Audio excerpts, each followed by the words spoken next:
बचने के लिए इस वीडियो को लगातार जो है कि शेयर करते रहिए और चैनल पर बने रहिए। तो दोस्तों, आप सभी ने देखा कि ईपीएस 95 को लेकर संसद भवन में सुप्रिया सुले जो कि सांसद है, उन्होंने बड़े जोरदार तरीके से सरकार को झकझोरने का काम किया है, सरकार से सवाल पूछने का काम किया है और सरकार को जो है कि नाको चने तले चने तबवा नाको चने चबाने का काम भी सुप्रिया सुले के द्वारा किया गया है। और इस सब के बीच जब दबाव बहुत अधिक बढ़ा और बजट के उपरांत जब बजट में कोई प्रावधान नहीं किया गया, तो केंद्रीय एग्जीबिशन कमेटी के अध्यक्ष अशोक राउत के द्वारा जो है कि एक पत्र लिखकर जो है कि वित्त मंत्री सहित और जो है कि श्रम मंत्री जो है कि तमाम मिनिस्टरों को थमाया गया और प्रधानमंत्री को भी दिया गया, जिसमें बजट में राशि का प्रावधान नहीं करने पर गहरा चिंता व्यक्त किया गया। वहीं दूसरी तरफ पीएमओ के तरफ से आ रही खबरों के अनुसार बताया जा रहा है कि ईपीएफओ के पास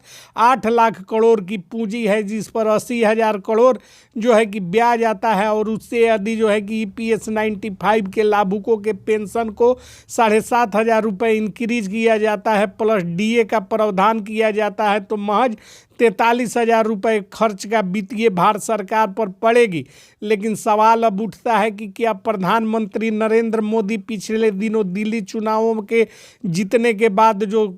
भाजपा कार्यालय में सभा को संबोधित करते हुए देश के तमाम जो है कि बड़े बुजुर्गों को जो आश्वासन दिए हैं, ईपीएफ 95 की राशि बढ़ोतरी करने का आश्वासन दिए हैं, उसमें कितना दम है? क्या सचमुच प्रधानमंत्री ईपीएस 95 के लाभुकों की राशि को वृद्धि करेंगे या जो है कि महज एक जुमला साबित होगा? आपको बताते चले कि प्रधानमंत्री नरेंद्र मोदी ने स्पष्ट शब्दों में कहे हैं कि जब 2014 में उनकी सरकार बनी थी, उस समय पेंशन की राशि किसी को 50 रुपये, किसी को 25 रुपये मिलता था। हमने बिना किसी के मांग किए ही सरकार के तरफ से जो है कि स्वयं संज्ञान लिया और इसे बढ़ाकर 1,000 रुपये कर दिया और आने वाले दिनों में जब उचित समय आएगा तो हम इसकी समीक्षा कर रहे हैं और इसमें भी जो है कि हम कार्यवाही करेंगे। लेकिन इससे क्या, इसका समीक्षा करने से ईपीएस 95 के लाभुकों के समस्या का समाधान होने वाला है? प्रधानमंत्री जी को यह बात जान लेनी चाहिए कि बहुत सारे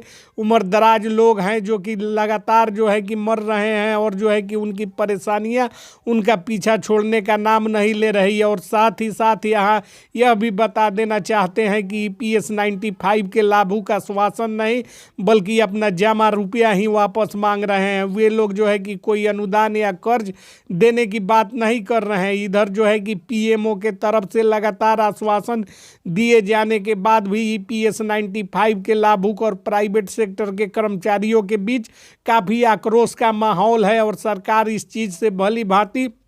अवगत है और सरकार को पता है कि यदि जो है कि ईपीएस 95 को लेकर कोई कार्यवाही जो नेशनल एग्जीबिशन कमेटी की मांगे हैं उसके अनुरूप नहीं होती है तो एक बड़ा आंदोलन देश में खड़ा हो सकता है, जिसमें जो है कि अपने आत्मसम्मान की लड़ाई लड़ने हेतु ईपीएस 95 के लाभुक जो है कि सड़कों पर उतर सकते हैं और साथ ही साथ ये लोग सुप्रीम कोर्ट का रुख भी कर सकते हैं। यदि जो है कि विधिज्ञों की राय के अनुसार ईपीएस 95 के लाभुक यदि सुप्रीम कोर्ट और अन्य कोर्ट हाई कोर्ट का रुख करते हैं तो ऐसी परिस्थिति में जीत निश्चित तौर पर इन्हीं की होगी, क्योंकि पेंशन जो है कि जो दिया जा रहा है 1,000 रुपया आज के महंगाई के दौर में वह कहीं से भी पर्याप्त नहीं है। बहरहाल प्रधानमंत्री भी घोषणाओं पर घोषणाएं कर रहे हैं और प्रधानमंत्री लगातार आश्वासन देकर मामले को शांत करने का प्रयास कर रहे हैं, किंतु जो है कि मामला और भी ज्वलनशील बनता जा रहा है, क्योंकि प्रधानमंत्री के आश्वासन से किसी का पेट भरने वाला नहीं।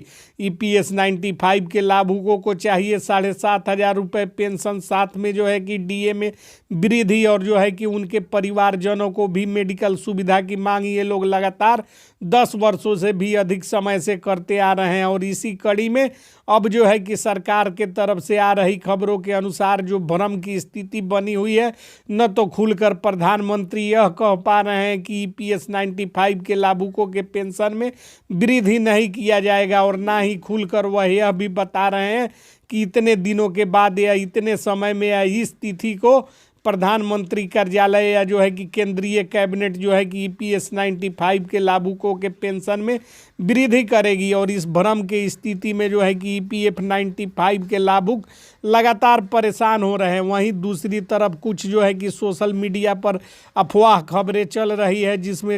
ईपीएस 95 के लाभुकों को लगातार जो है कि बरगलाने की कोशिश की जा रही है, लगातार उन्हें भ्रमित और करके जो है कि उनको गलत न्यूज जो है कि समाचार दिखाया जा रहा है, जो कि कहीं से भी उचित नहीं है, क्योंकि बड़े बुजुर्गों को आदर करना ही सबके लिए सम्मानजनक होता है। और देश के सारे बड़े बुजुर्ग ईपीएस 95 के लाभुक जो हैं उनको जो है कि सम्मान मिलना चाहिए। और सरकार जो है कि जो कह रही है उसको कर नहीं पा रही है। आपने देखा कि संसद भवन में किस तरह जो है कि सुप्रिया सुले के द्वारा जब लगातार आवाज़ बुलंद किया गया और अन्य सांसदों ने भी इस सवाल पर सरकार को झकझोरने का काम किया, तो सरकार में हड़कंप मच गया और सरकार के तरफ से ताबड़तोड़ बयान आने लगा कि ईपीएस 95 के लाभुकों की पेंशन 7,500